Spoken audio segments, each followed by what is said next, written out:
Hi, എല്ലാവർക്കും നമ്മുടെ ഒരു പുതിയ ഫാമിംഗ് വീഡിയോയിലേക്ക് സ്വാഗതം. വീട്ടിൽ കോഴിയെ വളർത്തുന്ന എല്ലാവരും മസ്റ്റായിട്ട് വീഡിയോ കാണണം കേട്ടോ. മറ്റൊന്നുമല്ല, കോഴികൾക്ക് ഉണ്ടാകുന്ന ഒരു പ്രത്യേക ഒരു അസുഖമുണ്ട്, നെഞ്ചുണക്കെന്ന് പറഞ്ഞ്. ആ അസുഖത്തെ പറ്റിയാണ് ഇന്ന് ഇവിടെ പറയാൻ വേണ്ടി പോകുന്നത്. നമ്മൾ കോഴികൾക്ക് അസുഖം വന്നാൽ നമ്മൾ എന്നാ ചെയ്യുന്നത്? ഉടനെ ചെന്നിട്ട് പറയും കോഴി തൂങ്ങി നിൽക്കുന്നു, അതിനുള്ള മരുന്നും വാങ്ങിച്ചിട്ട് വന്നിട്ട് കൊടുക്കും. മിക്കവാറും വല്ല ആൻറ്റിബയോട്ടിക്സ് ഒക്കെ തന്നു വിടുന്നത്. അങ്ങനെ ഒരിക്കലും ചെയ്യാൻ വേണ്ടി പാടില്ല. എന്തെങ്കിലും അസുഖം കോഴികൾക്ക് ഉണ്ടാവുകയാണെങ്കിൽ ഉറപ്പായിട്ട് ഒന്നെങ്കിൽ ആ കോഴീനെ കൊണ്ടുപോയി നമ്മൾ ഡോക്ടറെ അടുത്ത് കാണിക്കണം. അല്ലാന്നുണ്ടെങ്കിൽ അതിൻ്റെ വീഡിയോയോ ഫോട്ടോയോ അല്ലെങ്കിൽ അതുപോലെ വ്യക്തമായിട്ട് അതിനുണ്ടാകുന്ന അവസ്ഥ നമ്മൾ ഡോക്ടറെ കണ്ട് തന്നെ നമ്മൾ മരുന്ന് വാങ്ങണം. അല്ലാതെ എവിടെയും കണ്ട് ആരും പറയുന്ന കേട്ടിട്ട് കോഴി തൂങ്ങി നിൽക്കുന്നു, ആൻറ്റിബയോട്ടിക് കൊടുക്കുക എന്ന് വെച്ചിട്ട് ഒരിക്കലും കൊടുക്കല്ല. അങ്ങനെ കൊടുത്താൽ നിങ്ങൾ കോഴി കിട്ടത്തില്ല. കാരണം പല അസുഖങ്ങളാണ് ഉണ്ടാകുന്നത്. അപ്പോൾ എന്താണെന്നറിയാതെ, കോഴിക്ക് ഉണ്ടാകുന്ന പ്രോബ്ലം എന്താണെന്നറിയാതെ ഒരിക്കലും അതിന് ട്രീറ്റ്മെൻറ്റ് ചെയ്യാൻ പാടില്ല. ഈ വീഡിയോയിൽ കാണുന്ന കോഴികളെല്ലാം ഉണ്ടല്ലോ ഒരേ ഏജുള്ള കോഴികളാണ്. അപ്പോൾ അതിൻ്റെ ഒരെണ്ണത്തിൻ്റെ വലിപ്പ വ്യത്യാസം നിങ്ങളെ കാണിച്ചു തരാം. ഈ ബാച്ചിലുള്ള ഒരു കോഴിയാണ് ഈ നിൽക്കുന്നത്, പൂവൻകോഴിയാണ് കേട്ടോ. ഈ കാണുന്നതും പൂവൻകോഴിയാണ്, ഒരേ കോഴിയാണ്, ഗ്രാമശ്രീ കോഴിയാണ്. ഇതും അത് തന്നെയാണ് സംഭവം. പക്ഷേ ഇതിനെ കണ്ടാൽ മനസ്സിലാവും. ഇതിൻ്റെ വലിപ്പം കണ്ടോ? വലിപ്പം മാത്രമല്ല, ഇതിനെ എടുത്താൽ മറ്റേ ആ പൂവൻ എന്നൊക്കെ പറഞ്ഞാൽ അവനൊരു എത്ര തോന്നിയൊരു 2.5-3 കിലോ വെയിറ്റ് വരും. പക്ഷേ ഈ കോഴി എന്ന് പറഞ്ഞാൽ ഇതിൻ്റെ വെയിറ്റ് എന്ന് പറഞ്ഞാൽ കൂടിപ്പോയ ഒരു 1/2 കിലോ കാണും. എന്നാൽ ഫുഡ് എടുക്കുന്നുണ്ടോ എന്ന് ചോദിച്ചാൽ നന്നായിട്ട് അത് ഫുഡ് എടുക്കും. ഈ അസുഖം ഒരു 2-3 കാര്യങ്ങളുണ്ട്. ഒന്ന്, കോഴികൾക്ക് വിരശല്യം ഉണ്ടെന്നുണ്ടെങ്കിൽ ഇതുപോലെ ഫുഡ് നന്നായിട്ട് കഴിച്ചാലും ഒന്നും അതിൻ്റെ ദേഹത്ത് പിടിക്കത്തില്ല. അത് ഉണങ്ങി ഒരുമാതിരി കമ്പ് പോലെ ഇരിക്കും. ഒരു 1.5 മാസത്തോളം ഇതേ കണ്ടീഷനിൽ പോവും. അങ്ങനെ അവസാനം അതിൻ്റെ എന്നാ പറഞ്ഞാൽ അതിന് ഇമ്മ്യൂണിറ്റി പവർ ഒന്നും ഇല്ലാതെ അതിന് മരിച്ചു പോവുക ചെയ്യുന്നത്. അതിന് ബ്ലഡൊന്നും നോക്കുമ്പോൾ അറിയാം അതിങ്ങനെ വിളറിയായിരിക്കും ഇരിക്കുന്നത്. മുഖത്തൊരു തുള്ളി രക്തമയം പോലും കാണത്തില്ല. അപ്പോൾ ഒന്നെങ്കിൽ വിരശല്യം കൊണ്ട് ഇങ്ങനെ ഉണ്ടാവാം, അതല്ലാന്നുണ്ടെങ്കിൽ കോഴിപ്പേന്. അപ്പം നമ്മൾ ശരിക്കും പറഞ്ഞാൽ കോഴിപ്പേൻ എന്ന് പറയുമ്പോൾ നമ്മൾ കോഴീനെ എടുത്ത് പിടിക്കുവാണെങ്കിൽ കൈ കൂടെ ഇങ്ങനെ ഊർന്നു പോകും. പക്ഷേ ഇത് അങ്ങനെ ചെയ്യത്തില്ല. നമ്മുടെ ദേഹത്ത് ഈ കോഴിയുടെ പെയിൻ നമ്മുടെ ദേഹത്തില്ല. പക്ഷെ നമ്മൾ എന്നാ പറയുക, ഒരു ടോർച്ച് വല്ലതും അടിച്ച് ഒരു സന്ധ്യയാകുമ്പോൾ ഒന്ന് കോഴിയുടെ ചിറകൊക്കെ ഒന്ന് മാറ്റി നോക്കാമെന്നുണ്ടെങ്കിൽ നമുക്ക് കാണാൻ പറ്റും. ഈ മനുഷ്യരുടെ തലയിൽ കാണുന്ന പെയിൻ പോലെ വൈറ്റ് പെയിൻ ദേഹത്ത് കടിച്ചിരിക്കുന്നത് കാണാം. ഇങ്ങനെ കണ്ടമാനം പെയിൻ ഉണ്ടെന്നുണ്ടെങ്കിൽ ഇതിൻ്റെ ദേഹത്തെ ബ്ലഡെല്ലാം ഈ പെയിൻ ഊറ്റി കുടിക്കും. അങ്ങനെ ഈ കോഴിക്ക് ആരോഗ്യമില്ലാതെ അതൊക്കെ ചത്തുപോവുക ചെയ്യുന്നത്. അത് രണ്ടാമത്തെ കാര്യം. പിന്നെ ഇത് രണ്ടും അല്ല എന്നുണ്ടെങ്കിൽ കോഴിക്ക് ബാക്ടീരിയൽ ഇൻഫെക്ഷൻ കൊണ്ടും ഇങ്ങനെ ഉണ്ടാവാം. അപ്പോൾ അത് നമ്മൾ അറിയണമെന്നുണ്ടെങ്കിൽ ഈ 2 കാര്യവും ഇല്ല എന്നുണ്ടെങ്കിൽ, കോഴിയുടെ ദേഹത്ത് പെയിനില്ല, അതല്ല അതിന് വിരശല്യം, നമുക്ക് വിരമരുന്ന് കറക്റ്റായിട്ട് കൊടുക്കുന്നുണ്ട്, വിരശല്യം ഇല്ല എന്ന് ഉറപ്പുണ്ടെങ്കിൽ കോഴിയുടെ കാഷ്ടം നമ്മൾ ടെസ്റ്റിന് വിടുക ചെയ്യേണ്ടത്. ഇതുപോലെ നെഞ്ചെടുക്കുമ്പോൾ പറഞ്ഞാൽ കോഴിയുടെ നെഞ്ചാമൂടി ഇങ്ങനെ കൂത്തിരിക്കും. കാണിച്ചു തരാം. ഇത് കണ്ടോ? ഇതിരിക്കണ കണ്ടോ എങ്ങനെയാണെന്ന്? ഒരുമാതിരി V ഷേപ്പിൽ കണ്ടമാനിരിക്കും. ഭയങ്കര ക്ഷീണിച്ചാണ് ഇരിക്കുന്നത്. ഇതിപ്പോൾ ഒത്തിരി ക്യൂറായ കോഴിയാണ്. ഇതിങ്ങനെ അല്ലായിരുന്നു ഇരുന്നിരുന്നത്, വെറും സ്കെലറ്റായിരുന്ന സാധനമായിരുന്നു. ഇതിനിപ്പോൾ ഇങ്ങനെ ആക്കി എടുത്തതാണ്. ഇതിന് ഞാൻ എന്താ ചെയ്തതെന്നുള്ളതാണ് ഞാനിപ്പോൾ കറക്റ്റായിട്ട് പറയാൻ പോണത്. ഇതിൻ്റെ മുഖം കണ്ടാൽ അറിയാമോ? കണ്ടു വിളറി, ഇപ്പോൾ ഇച്ചിരിയൊക്കെ രക്തമയൊക്കെ ആയിട്ടുണ്ട്. നേരത്തെ വെളുത്തായിരുന്നിരുന്നത് കേട്ടോ. അപ്പോൾ ഇങ്ങനെ വന്നിട്ടുണ്ടെന്ന് പറഞ്ഞാൽ കോഴി നമ്മൾ ചത്തുപോകും. ഒത്തിരി കോഴി ഉണ്ടെങ്കിൽ ഒന്നിലേക്ക് പകരത്തില്ല. കോഴി പേനൊന്നിലേക്ക് കയറും. പക്ഷേ ഇതൊരു രോഗം അല്ല, എന്താ പറയുക, വൈറസോ അങ്ങനൊന്നും അല്ല. അപ്പോൾ അത് മറ്റൊന്നിലേക്ക് പകരത്തില്ല. അതുകൊണ്ടാണ് ഇപ്പോൾ എല്ലാ കോഴിയുടെ കൂടെ ഇനി ഞാൻ വിട്ടേക്കുന്നത്. ഇങ്ങനെ എനിക്കൊരു 3-4 കോഴിയുണ്ട് കേട്ടോ. അപ്പം കറക്റ്റായിട്ട് ഡോക്ടറെ കണ്ട് ഡോക്ടറെ ട്രീറ്റ്മെൻറ്റിലാണ് ഇതിപ്പം ഇങ്ങനെ ക്യൂറായി വന്നുകൊണ്ടിരിക്കുന്നത്. ഞാൻ ചെയ്തത് എന്നാന്ന് ചോദിച്ചാൽ, മറ്റുള്ള കോഴി എടുക്കുന്നതിനെ മാറ്റിയിട്ടു. അത് പകരമൊന്നും പേടിച്ചിട്ടല്ല, ഫുഡ് നന്നായിട്ട് കിട്ടാൻ വേണ്ടി, നല്ല രീതിയിൽ തന്നെ ഫുഡ് കിട്ടാൻ വേണ്ടി. അതിന് കുറച്ചുകൂടെയൊക്കെ എന്നാ പറയുക, ധാന്യവർഗ്ഗങ്ങളൊക്കെ കൂടുതൽ കൊടുക്കുകയാണെങ്കിൽ കുറച്ചുകൂടെയൊക്കെ ആരോഗ്യമൊക്കെ ഉണ്ടാവും. അപ്പോൾ അതിന് വേണ്ടി കുറച്ച് മാറ്റിയിട്ടിട്ടുണ്ടായിരുന്നു. എന്നിട്ട് പോളിബോയോൺ സിറപ്പ് വെള്ളത്തിലൊഴിച്ച് കൊടുക്കുമായിരുന്നു. പിന്നെ മെയിനായിട്ട് ചെയ്ത കാര്യം നമ്മൾ കോഴിപ്പേനെ ഇല്ലാമാക്കുക എന്നുള്ളതാണ്. അതിന് ചെയ്തത് നമ്മൾ ഈ പേനുള്ള മരുന്ന് കിട്ടും, മൃഗാശുപത്രിക്ക് കിട്ടിയതായിരുന്നു. അതൊരു 2 ml 1 ലിറ്റർ വെള്ളത്തിൽ എന്ന കണക്കിൽ ഇപ്പം നമുക്ക് കോഴിയെ മുക്കാൻ എന്തുമാത്രം വെള്ളം വേണം അതനുസരിച്ചിട്ട് ആ മരുന്ന് ഒഴിച്ചിട്ട് കോഴിയുടെ തല മുക്കാൻ പാടില്ല, ദേഹം മുക്കി വിടുക. ഒരു തവണ തന്നെ അങ്ങനെ ചെയ്താൽ ധാരാളമാണ്. കോഴിപ്പേനൊക്കെ ഇങ്ങനെ ചത്തുപോയിക്കോളും. വിരമരുന്നും കൊടുത്ത് കോഴിപ്പേനും ഇല്ലാന്നുണ്ടെങ്കിൽ തന്നെ ഈ അസുഖം വരുന്നത് ചുരുക്കമായിരിക്കും. ഇത് രണ്ടും ഉണ്ടെന്നുണ്ടെങ്കിൽ മാത്രമേ നമ്മൾ ഈ കോഴിക്കാഷ്ടം വെള്ളമൊക്കെ ടെസ്റ്റ് വിട്ട് ഈ കോഴി ബാക്ടീരിയയുടെ വല്ല പ്രസൻസ് ഉണ്ടോ എന്ന് നമ്മൾ അറിയേണ്ടതുള്ളൂ. അപ്പോൾ എൻ്റെ കോഴിയെ സംബന്ധിച്ച് എനിക്ക് പ്രശ്നം ഉണ്ടായിരുന്നത് ഈ പേൻ്റെ ശല്യമായിരുന്നു. അപ്പോൾ അത് മാറിയതോടെ തന്നെ അത് ഏകദേശമൊക്കെ ഓക്കെ ആയിട്ടുണ്ട്. ഫുഡ് നന്നായിട്ട് മാറ്റിയിട്ട് കുറച്ച് കൊടുത്തു. 2 ആഴ്ചയോളം മാറ്റിയിട്ട് നല്ലതായിട്ടൊക്കെ ഫുഡ് കൊടുത്തായിരുന്നു. ഇപ്പം ഏകദേശമൊക്കെ ഓക്കെ ആയെന്ന് വേണേൽ പറയാം. ആദ്യമൊക്കെ ഞാനും കൺഫ്യൂസ്ഡ് ആയിരുന്നു, വല്ലോ വൈറസോ അങ്ങനെ വല്ലോ ഇൻഫെക്ഷനോ ആണോ, അങ്ങനെയാണെങ്കിൽ ഒന്നിൽ മറ്റൊന്നിലേക്ക് സ്പ്രെഡ് ആവും. അങ്ങനെ ആകെ കൺഫ്യൂഷനായിരുന്നു. നമ്മൾ കറക്റ്റായി ട്രീറ്റ്മെൻറ്റ് എടുത്തുകൊണ്ട് അത് ഓക്കെ ആയെന്ന് പറയാം. കഴിഞ്ഞ ദിവസം ഞാനിപ്പോൾ ലൈവ് എൻ്റെ ചാനലിൽ ലൈവ് ഞാൻ ചെയ്യാറുണ്ട്. അപ്പോൾ കുറച്ച് പേരോട് വന്ന് ചോദിച്ചിരുന്നു അപ്പോൾ ഇങ്ങനൊരു അസുഖം വന്നാൽ എന്നാ വന്നിട്ടുണ്ടോ എന്നാ ചെയ്യാന്നുള്ളത്. അപ്പോൾ അതുകൊണ്ടുകൂടിയാണ് ഞാൻ ഈ വീഡിയോ ചെയ്യാൻ കാര്യം. പിന്നെ മറ്റൊന്ന് വെച്ചാൽ ഇത്രയും കോഴികളെയൊക്കെ ഒരുമിച്ചിട്ട് വളർത്തുമ്പോൾ എങ്ങനെയാണ് ഫുഡ് കൊടുക്കുക എന്നൊരു കൺഫ്യൂഷൻ ഉണ്ടായിട്ടുണ്ടായിരുന്നു.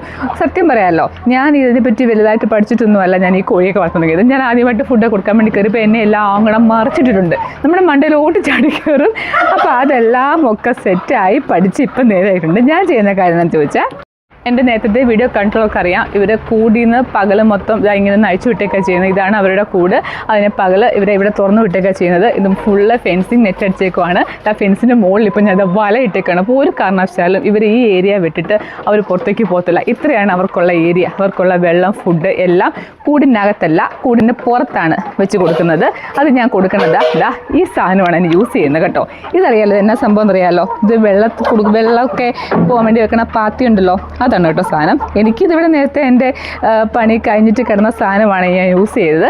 അത് വെച്ച് ഇങ്ങനൊരു സ്റ്റാൻഡ് ഉണ്ടാക്കുകയാണ് കേട്ടോ ചെയ്തത്. ഇവിടെ കിടന്ന എന്നാ പറഞ്ഞത് കുറച്ച് ഇതൊക്കെ ഉണ്ട്, കമ്പികളും കാര്യങ്ങളൊക്കെ ഉണ്ടായിരുന്നു. അപ്പോൾ അത് ഈ പാത്തി വെക്കാവുന്ന പോലെ ഇപ്പോൾ 2 പാത്തിയാണ് നല്ല നീളത്തിൽ വെച്ച് കൊടുത്തേക്കുന്നത്. ഇതിനകത്താണ് ഞാൻ ഫുഡ് കൊടുക്കാറ് കേട്ടോ. ഫുഡ് ഇടുന്നതിന് മുമ്പ്, രാവിലെ അഴിച്ചു വിടുന്നതിന് മുമ്പേ ഞാനിവിടെ ഫുഡൊക്കെ സെറ്റാക്കിയതിന് ശേഷം കോഴി അഴിച്ചു വിടാറുള്ളൂ കേട്ടോ. അതുപോലെ ഉച്ച കഴിഞ്ഞും ഫുഡ് കൊടുക്കാറുണ്ട്. അപ്പോൾ എന്നാ ചെയ്യുന്നത് വെച്ചാൽ ഫുഡ് കുറച്ച് മുമ്പായിട്ട് ഇങ്ങോട്ട് ഞാൻ ഈ കൂടിന് ഇങ്ങോട്ട് വന്നാൽ എല്ലാം കൂടെ പോയി കൂട്ടോട്ടം ഇടിച്ച് കയറിക്കുള്ളൂ. അവർ വിചാരം ഞാൻ 2 ബിരിയാണിയും കൊണ്ട് വന്നേക്കുന്നതാണ് കേട്ടോ. അപ്പോൾ അങ്ങനെ കയറുമ്പോൾ ഞാൻ ഈ കൂടാൻ ക്ലോസ് ചെയ്യും. എന്നിട്ട് ഫുഡെല്ലാം സെറ്റ് ചെയ്ത് വെള്ളം എല്ലാം ഒഴിച്ച് വെച്ചതിന് ശേഷം അഴിച്ചു വിടും. അതുപോലെ കൊണ്ട് ഇലകളൊക്കെ ഉണ്ടോ, ഇടയ്ക്ക് സ്നാക്സ് ആയിട്ട് ഇലകളൊക്കെ ഇട്ട് കൊടുക്കും. അപ്പോൾ അവർ വയറൊക്കെ ഏകദേശം ഫുള്ളായിട്ടാണ് നിൽക്കുന്നത്. രാവിലത്തെ ഫുഡ് കഴിഞ്ഞിട്ട് എപ്പോഴും ഇങ്ങനെ പച്ചിലകളൊക്കെ ഇട്ട് കൊടുക്കും. എല്ലാ ഇലയും കഴിച്ചോളും, കൊത്തി കഴിച്ചോളും. ഇല ഇട്ട് കൊടുക്കും, എപ്പോഴും വെള്ളം ഉണ്ടാവും. അപ്പം പിന്നെ ഫുഡ് കൊടുക്കാൻ നേരം തുറന്ന് വിടുക ചെയ്യുന്നതിനോട് ചോദിച്ചിരുന്നു, എങ്ങനെയാണ് ഇത്രയും കോഴികൾക്ക് അടുപ്പിച്ച് ഫുഡ് കൊടുക്കുന്നത്, എല്ലാം കൂടെ തലയിൽ കയറുന്നു. അയ്യോ, എന്നെ മറിച്ചിട്ടിട്ടുണ്ട്. ഞാൻ ഈ കൂട് ഇങ്ങനെ സെറ്റാക്കുന്നതിന് മുമ്പ് കൂടിൻ്റെ അകത്ത് വെച്ച് ഫുഡ് കൊടുക്കാൻ വേണ്ടി കയറുമായിരുന്നു. എന്നെ എല്ലാം കൂടെ തള്ളിയിട്ടിട്ടുണ്ട്. ഞാൻ ഇതെന്ന് നമ്മോട് പറയുന്നു, അയ്യോ എന്നെ കോഴി മറിച്ചിട്ടുണ്ട്. അവരൊക്കെ ചിരിക്കും, പക്ഷെ നമ്മുടെ ബുദ്ധിമുട്ട് നമുക്കെല്ലാം അറിയത്തുള്ളൂ. അപ്പോൾ അങ്ങനത്തെ ബുദ്ധിമുട്ടുണ്ടാകാതിരിക്കാൻ വേണ്ടി ഞാൻ എല്ലാം സ്വന്തമായിട്ട് എന്താ പറഞ്ഞത് കിട്ടിയാലേ പഠിക്കുമെന്ന് പറഞ്ഞ പോലെ വീണും അറിഞ്ഞും ഒക്കെയാണ് ഇത്രയൊക്കെ പഠിച്ചു വന്നത്. അപ്പോൾ നിങ്ങൾക്കായിട്ട് ഇപ്പോൾ ആദ്യമായിട്ടൊക്കെ കോഴിയൊക്കെ വളർത്താൻ പോകുന്നവരാണെങ്കിൽ ഇങ്ങനെയൊക്കെ ഒരു സെറ്റപ്പൊക്കെ റെഡി ആക്കിയിട്ട് ഇറങ്ങുകയാണെന്നുണ്ടെങ്കിൽ, ഇപ്പോൾ നിങ്ങളെ കോഴികളുടെ ക്വാണ്ടിറ്റി അനുസരിച്ച് ഇപ്പോഴേക്ക് ഞാൻ ഒത്തിരി എണ്ണത്തിന് വളർത്തുന്നതുകൊണ്ടാണ് ഇത്ര ഏരിയ. അപ്പോൾ കുറച്ച് എണ്ണുന്നുണ്ടെങ്കിൽ കുറച്ച് ഏരിയയിലോട്ട് ഇതുപോലൊരു സെറ്റപ്പ് ഉണ്ടാക്കുകയാണെങ്കിൽ ഒത്തിരി നല്ലതായിരിക്കും കേട്ടോ. ഈ കോഴിയൊക്കെ വളർത്തുന്നവർക്ക് ഏറ്റവും വലിയ ബുദ്ധിമുട്ടുണ്ടാകുന്ന മഴ സമയത്താണ്. ഇതൊക്കെ മഴയത്തൊക്കെ ഇതിനെ അഴിച്ചു വിട്ടാൽ അത്രയും തൊളിയും കാര്യങ്ങളും എല്ലാം ആകുമ്പോൾ ഭയങ്കര ബുദ്ധിമുട്ടുണ്ടാകും. ഇപ്പോൾ എന്നെ സംബന്ധിച്ച് ഞാനിപ്പോൾ കംപ്ലീറ്റ്ലി അത് ഫ്രീ ആയിക്കുവാണ്. കാരണം ഇപ്പോൾ ഞാൻ എൻ്റെ നേരത്തെ വീഡിയോ കാണിച്ച പോലെ ഒന്ന് എക്സ്റ്റെൻഡ് ചെയ്തിട്ടുണ്ട് നമ്മളുടെ കോഴിയുടെ കൂട്. അതുകൊണ്ട് തന്നെ ഇത് മഴ നനയത്തില്ല. അപ്പം നമുക്ക് ഫുഡ് കൊടുക്കാനും ഇതിനെ ഡീൽ ചെയ്യാനൊക്കെ ഭയങ്കര എളുപ്പമാണ്.